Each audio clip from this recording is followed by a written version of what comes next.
Whether you're tuning in now or after the midday market report, I greatly appreciate each and every one of you for giving me an opportunity to present this information. Please make sure to hit that like button, as it really does help push this community through the algorithm and also through the analytics. By sharing this will allow us to reach more people and allow us to continue growing this community and allow us to share this beautiful experience that we have together. Derek, welcome in. No problem, my friend. Thank you once again for tuning in. I love the midday market reports. I'm trying to keep them anywhere from like 12 to 15 minutes. I've been doing a good job the last couple days, so I'm going to get right into it. Good mid-afternoon, 2:17 p.m. Eastern Standard Time on this Wednesday, December 6th, 2023. I'm XRP Future Millionaire, and I reside in the great state of Michigan. So right now, we've got the Dow Jones up 37.22, so up 0.1% to 36,160. Hey, I appreciate that, Derek. I really do. Chat, welcome in. Ed, good day to you as well, my friend. So the Dow at 36,160, and we're still within the broadening wedge. We're trying to get above that. Right now, we're actually right above the top of this broadening wedge. We're literally 1 point up, and it looks like we're putting in an inverted hammer, maybe. It's hard to just call it that right now, but it's possible. This is looking more bullish here by the day for the Dow. It really is. And now if we can get a close on the daily over 36,159, and as we see, we're at 36,164. Tom, welcome in. My fellow Tom. Sully, good afternoon. Matthew, welcome in. Hey, legend from Australia. Welcome in from Australia. Happy Wednesday to you as well, Angela. Good afternoon, love. I'm so appreciative to see you in here as well. Devin, good afternoon. Mo, good evening. Yes, make sure to hit that like button, as he said. I appreciate that. Crypto Bob, welcome in. Jose, sup, coach? He says, watch, recycle, repeat. Thanks for all the hard work. I really appreciate that. And Ed, welcome in. Yes, watch the content, recycle it to friends and family, and come back and watch the next update. Repeat. So I appreciate that. So that's what we're watching for. We're on the cusp right now. It's a little bit above, a little bit below with the Dow, but we're looking, and it can close right here. And I better be more accurate because of the daily candle we're on. You technically are looking for a close over about, I'm going to give it a little plus minus for the next day candle, 36,142. We're looking for 36,142. That's even up a little higher, because technically, I guess we could say it's 36,000, but we got to have it at a point where it makes sense. So let me put it in the exact spot, because we've got to make sure we don't mess this up. So if it did have it, so what I'm thinking is, if it doesn't have a daily close here, or the next daily candle will show up, as long as we hold 36,134, we're on top of this structure. We're on top of the structure. So, and if you hold this properly, it could signal a move up to 41,915, but first you'd have to get above 36,986, break the formation swing high, and then see how this plays out. So right now, this is starting to turn from bullish to super bullish here if this actually holds. We're breaking out of it a very wide, expanding, broadening wedge. It's a big target here. Big target. Now, I'm willing to say, well, we know we came about this wide. What could we say could actually be a stopping point, because we never went back and got the liquidity from the bottom of this wedge? So, I'm a fair, reasonable person. So with that being the case, you could say maybe it's not 41,915 because we never tested the bottom of the wedge. Here. Oh. We never tested the bottom of the broadening wedge, so it could be a target of 39,816. Michael, welcome in. Matt Holden, good afternoon. Michael, welcome in from Cleveland, Ohio. Appreciate you tuning in. Infamous, good afternoon.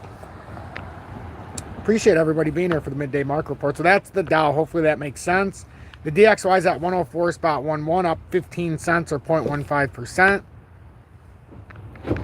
We're still retesting the Dow and the daily, retesting this death cross here.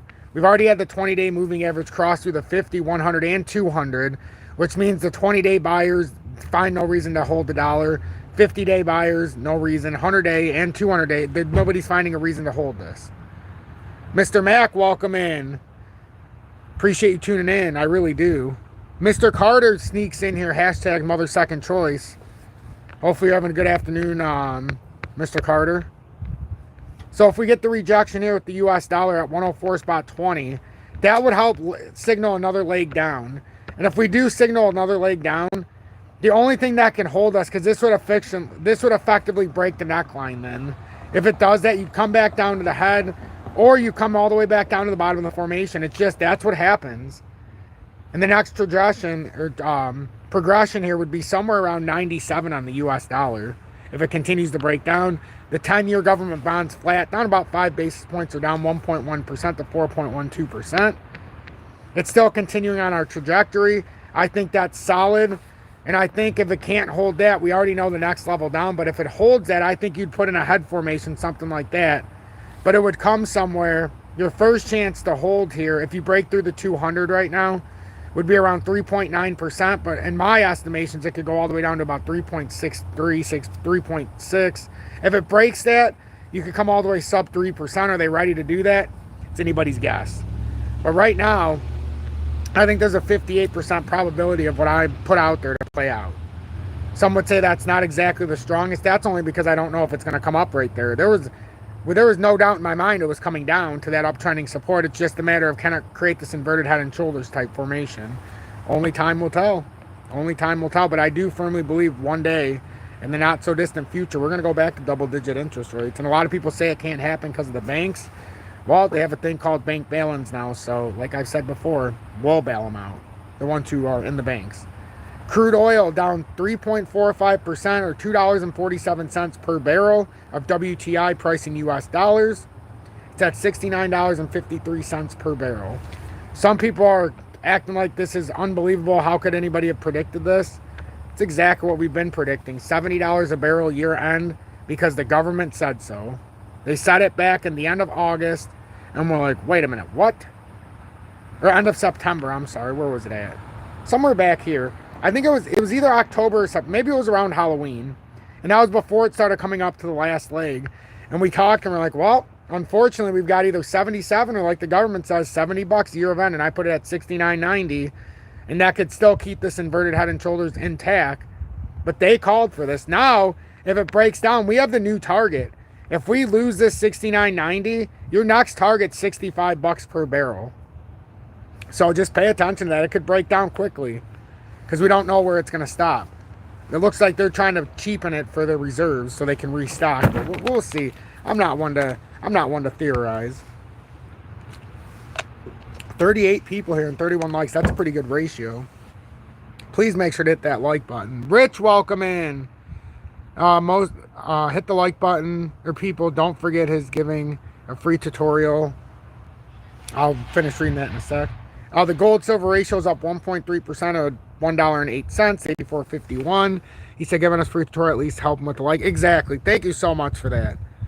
Tony Carter, I'm well, mate, and glad to see other Aussies finding time. Yes, indeed, mate. Yes, indeed. With the gold silver ratio, it's doing basically a similar thing as the US dollar. It was trying to come up and confirm the breakdown.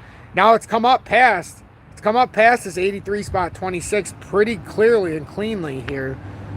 And you can see a reversal here. So can we continue to go up? There is a chance that gold could go up faster than silver here momentarily, and that could be what's speaking here. So there is a chance that if that happens, gold could start off hot, because this looks hot right now. It broke past that resistance, and this looks hot, like it could, in fact, come all the way back up here. So let's pay attention here. It's starting a little hot movement here. So if you're looking to buy silver, I talked about when it was around the 80 and a little bit lower, how it was getting on the fringe. Now you're back in good territory if you haven't bought silver. And the reason why is gold's up about $10 here, 0.5%, while silver's down 0.86%. So not much movement, but that's how easy it is to get a little bit of a move in the silver ratio. Gold's doing exactly, I mean, you couldn't predict this any better on the movement. It came up a little higher on the wick.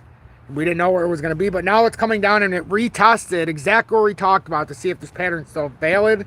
If it holds this, you can expect a big bounce back up. If it breaks this, you're forming a head and shoulders pattern right here in the short term within a much larger inverted head and shoulders. So it might come down a little bit farther. But I'd like to see right now gold used 2,000 as the floor. We tested this beautifully now. I would like to see this hold. In the daily time frame, it's a perfect retest at the 20-day. And the weekly, it's still moving up. In the monthly, I mean, that monthly looks fantastic. That's a weekly inverted hammer if I've ever seen one. Very bullish. These are very bullish. You'd like to see it close over 2,050 to end the week, though, or the month. We got a long time in this month, though. We got a long time in this month to go. Otherwise, if we break down, well, for anybody who wants to buy more, and I encourage you, let's see if we can break through this support. And if we create a head and shoulders pattern, now we can start talking about some lower targets, which I'm not opposed to, because if that happens, B2 gold will get rejected here. And remember, we talked about it. If you don't want to hold B2 gold, that $3.20 line right there is your line in the sand. Because if it breaks that, then we might be able to come to 240. So with the days going on, let's just see exactly what's going on. Because are these breakouts or fake outs? Because I can tell you right now, this isn't it's starting to expand here. This is becoming an expansion now. So we'll see how this plays out, but it's going to be fun in the next few days. And then silver. Most of these were retesting their breakouts. Right now, silver's come through just a little bit. And we got rejected at the 200. So we got to pay very close attention here what's happening. Right now, nothing's happening because it's just coming down to retest the 200-day right here at around 23.73. But we have to see if something bigger were to happen. The 20-day at 24.04. So we're not trying to squiggle too far down here. Really what you want to see is silver close today at $24.06. Or if we are testing the 4-hour time frame, I guess it could come down real quickly on a quick wick for the next daily candle. But you really don't want to lose much more here. Something tells me we could reverse up just a tiny bit based on what gold's doing right now.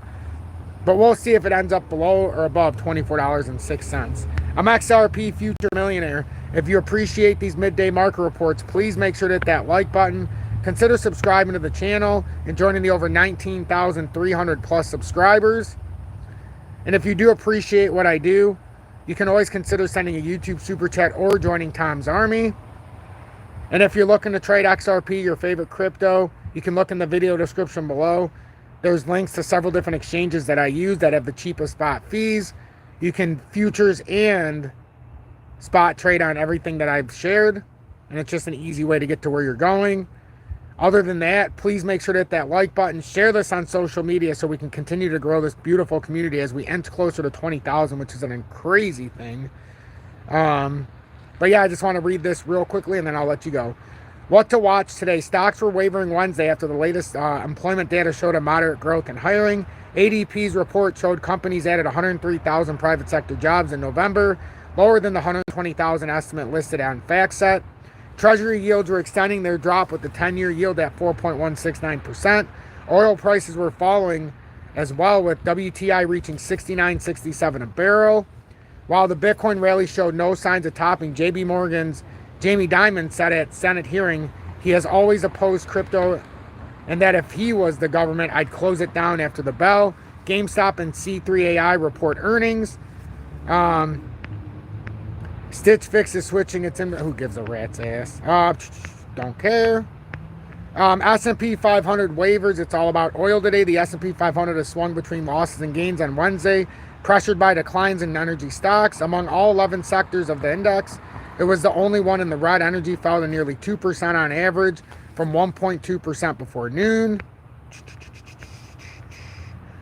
There's something I'm going to be sharing tonight about Uphold with withdrawal issues for XRP in certain places, and I'll see if there's any truth to that. But make sure you watch tonight around 6:30 p.m. Eastern Standard Time for tonight's live with XRP. It might even be earlier. Yesterday I did it at 5:45. Just watch around 6 p.m.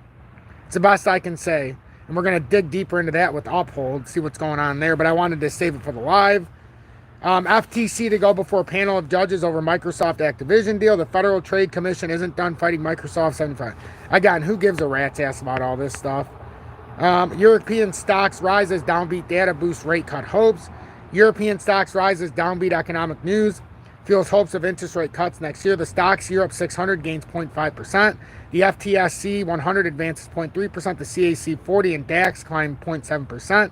With German tour operator TUI and automotive stocks heading higher. So, and then one last thing. Stocks lose gains. S&P 500 can't top key level. So, the stock market is giving up earlier gains with the S&P 500 falling or failing to rise above a key level. The S&P 500 is down about 0.1% after having been in the green earlier in the day. The Dow Jones Industrial Average is up 20 points or 0.1%.